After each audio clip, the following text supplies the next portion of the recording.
looking back to last year's class, it was a pretty deep class. Again, not anyone necessarily elite at the interior defensive spots, but it did have guys, like Darius Robinson to the Cardinals. We don't really know what he did yet. He got injured either game one or in preseason something, but he's expected to be good.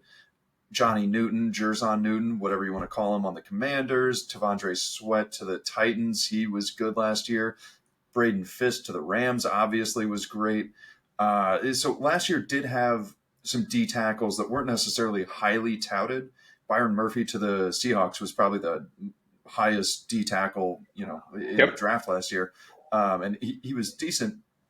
But it was a draft that produced starting D tackles, not necessarily stars, but starting D tackles. And I think outside of Mason Graham, this draft is going to be similar. I just maybe it's recency bias looking at it. I think it's a little deeper than last year, but I need to also understand that some of these guys aren't going to turn out how I expect them to. So it probably will be similar to last year, except with probably one guy at the top, unlike last year's. Yeah, there are a couple guys in that third round range I think will be plus starters in the pros, which at the third round is already above the draft value that you're looking at. A third round pick is normally somewhere in a rotational to backup level player, hoping for more.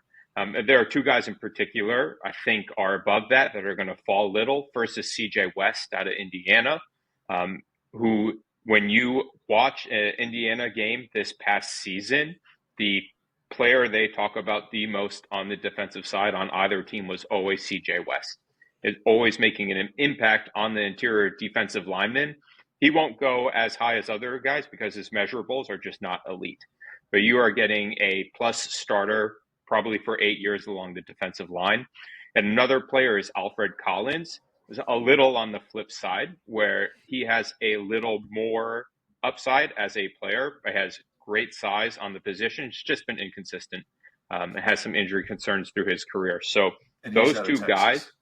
I mean, he's out of Texas. Yeah. So there are guys in the third round this year that I think are going to provide really great value for teams for a while when they're on their roster.